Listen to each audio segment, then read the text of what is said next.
right, let's get started. I'm just going to show you how to do the floor exercises. The machines I can describe to you in an email, but this is just to show you modifications and proper form for the floor exercises and warm-up. So the first thing you're going to be doing are arm circles, knee raises, alternating bear hugs, and jumping jacks. So arm circles are pretty simple. I want you to do 10 going backwards and 10 going forwards. Alternating knee raises, just bring your knee up in a slow and controlled fashion to touch your hands. Do 10 on each side. Bear hugs alternating, you're going to take your arms out and grab yourself around and then switch which arm is on top.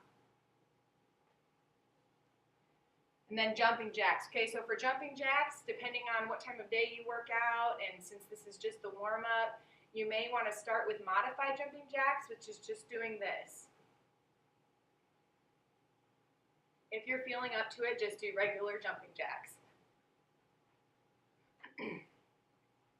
Okay, then as you get into your circuit, the first thing you're going to do is an upright row while holding a split squat. So get your weights. You may want to start with a pretty low weight since you're first starting out, or even no weight if it gets to be too much. Left leg in front, you're going to lower your hips down pretty low. I'll show you from this side. Lower your hips down pretty low. What you're watching for is that this knee is not going out over the toe, okay? So you want to take your hips straight down, keep your back upright, and depending on how low you go is going to be increase the intensity, all right? So start fairly low, and you're going to do an upright row, which is just pulling the weights up. Now, if you watch my form, you're going to be using your shoulders and your trap muscles, which are right along here on the top of your shoulder there, and you're going to pull straight up. You want to pull your elbows up and your wrists so that they'll be almost in line at the top there. Okay, so you're just going to do 10 of those. Everything is slow and controlled, including the descent. So as you lower the weights, it's slow and controlled also. After that, you're going to be doing squats. You're going to be doing a lot of squats. Squats are really important. Form is really important. You want your feet about hip width apart to shoulder width apart. Your toes are facing forward. You will probably feel pigeon-toed when you first start doing squats the correct way. And then I like to lift my toes up off the ground just a little bit to make sure I keep my weight in my heels. And you can put your hands on your hips. I like to just kind of prayer clasp my hands in front of me. And you're going to sit straight back. So you're going to take your hips back and then stand up. Now the key is to keep your weight in your heels so that you're not going up on your toes and so that you're using the proper muscles to get yourself back up. So this is from the front. Now you can see my knees are staying in line. Okay, so if your knees start going in or out, you need to watch yourself in the mirror. Make sure that your knees are staying in line as you do a squat. I'll show you from the side. So you're going to take and you're going to sit back into the squat, okay? Now, you are going to lean forward just a little bit, but what I don't want is this, all right? Your shoulders should never be lower than your hips, so you just keep doing that. Keep the form strong. All right, then you're going to do a military press while holding a split squat. So this time your right leg is in front. It's the same motion. Lower your hips down. Military press. You're going to take your arms out to the side. My palms are facing forward. I'm just going to go straight up and back down. Now on this one, what you want to watch for is that when you come down, you come to 90 degrees. You don't come down to here, don't do this or this. As you come down, you hit 90 degrees and you go back up. Okay? Slow and controlled. The last one is a lat bar pull down, and that's on a machine where you're sitting and pulling the bar. And I will email you some instructions on that. Then you're going to be doing leg extensions and hamstring curls on a machine.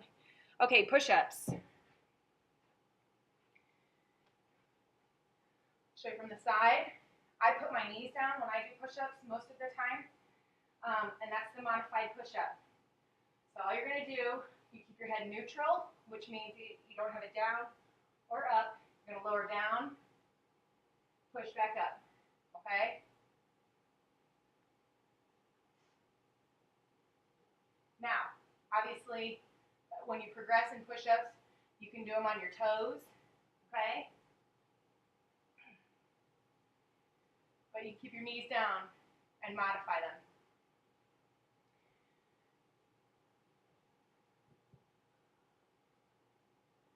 Okay, then we have 10 per side of reverse lunges.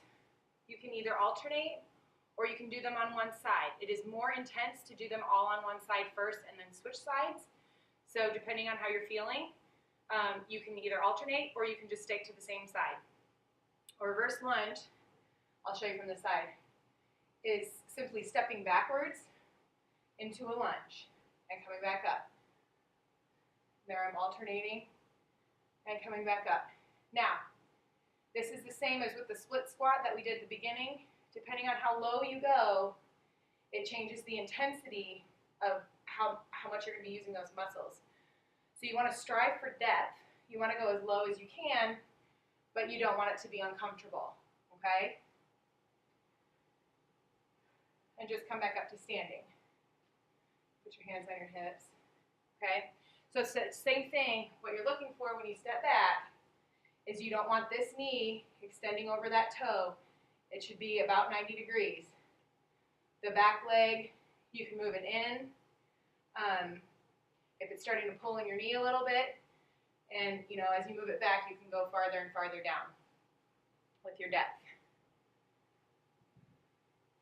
Okay, then we have 10 burpees. Burpees are where you lower down to the ground, you kick out, kick back, and stand up.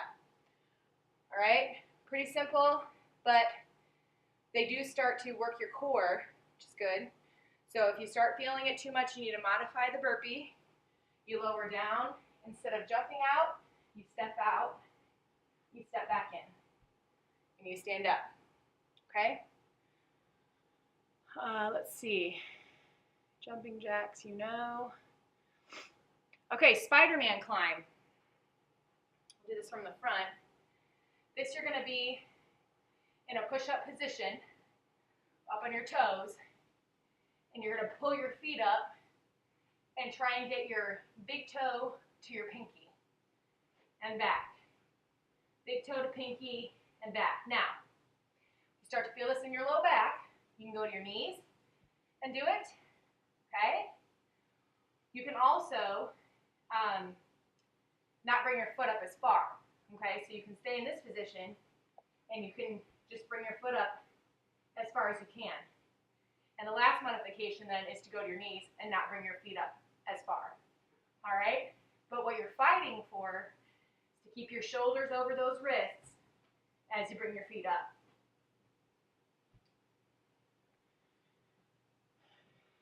Okay, and the plank. This is going to be squats, planks, push-ups are 3 of the most important skills. You'll be doing a lot of them. So it's really important to have good form and to work on your form and work on your depth and work on being able to control these movements as much as possible because they will be incorporated into almost every workout. So the plank is extremely important for developing your core muscles. All right? What you're aiming for in the end, the highest progression of the plank, is a push-up position on your hands and toes. Okay? You're keeping your body flat, and you're just in this nice plank position. All right? Now, you will most likely not be able to start out that way, so let me show you some modifications. The first modification from there, where you will probably want to start, is on your elbows and your toes. okay? So when I tell you to hold it for 10 seconds, you just need to count to 10 on your own. And you're going to hold it, and you want to keep your back as flat as possible. You just count, okay? Now, if you start to feel it at all in your lower back, you put your knees down, all right? So that's the modification. You can still be squeezing your abs and your glutes and your hamstrings and everything with your knees down, okay? So if you are up on your toes and you start to feel that in your back, go to your knees, still keep a flat back, and that's fine. Hold it for 10 seconds. Then give yourself about a 5-second break and do it again. So you want to do 6 of those. And eventually we're going to work up until you can hold the plank for a minute. Once you progress from there, you can do it on your hands with your knees down. Same thing. You can still be using that core to hold yourself up with your knees down. Okay? So it's not like this.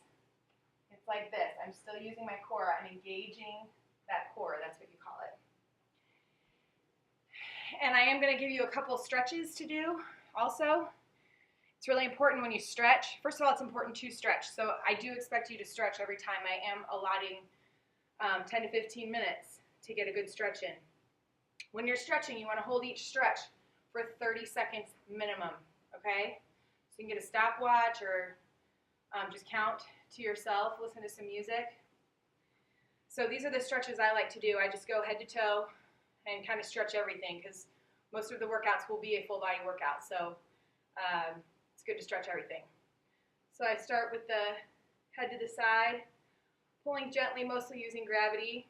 I do each side. All right? Then pull the shoulder across.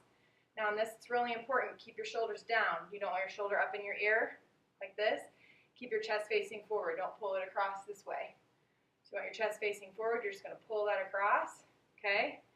Do both sides. Hold for 30 seconds. Then I like to do over the head. I'll get down on my knees so you can see the top of my head. Pull your elbow down. You can do this standing up. And in the back, it's just going down the middle of my back. And you just kind of want to use this other arm to gently push down, okay? It's going to stretch your triceps right here. Do that on both sides. All right, then I like to grab my hands behind my back, clasp them, bend over. Now, this is designed to be a shoulder stretch. So if you are feeling it mostly in your legs and behind your knees and your hamstrings, bend your legs a little bit, okay? Because it'll feel good. It'll have a little bit of a stretch behind your legs, but if it's intense and you're not able to relax to stretch your shoulders, then bend your legs a little bit because it's designed to stretch your shoulders, not your legs. Then I like to do a quad stretch. So you're just pulling your foot toward you, and you can hold on to something. Do that on both sides. Now, if this isn't stretching your quad enough, flex your glutes. That's your booty. Flex your booty. It'll stretch them even more. So do that on both sides, okay? Then you can lean against a wall and stretch your calves. All right, so you're just driving your heel toward the ground. Do that on both sides. Okay, and this stretch is great for your hip flexors, which will be used a lot in our workouts because that seems to be a lot of women's problem areas. So the squats and a lot of the lunges are going to target this area. So this will help stretch that. You lay down, cross your right leg over your left, and then reach in between the triangle that it makes and on the outside of your other leg. And you're going to pull your leg toward you, okay? And just relax. Feels amazing. It's really nice. Switch sides. And then I like to do just a regular stretch like this where you go to each side and to the middle. You can also just bend one leg, go to each side, and I finish up with a butterfly stretch. Okay, now that should hit most of the areas that will be sore. If I showed you some stretches that are not targeting areas and you're really sore in certain areas, I have other stretches that I do, but that's a standard stretch that I do at the end of each workout. So good luck, and let me know how it goes, and I will send you an email about some of the other information, but this should get you started.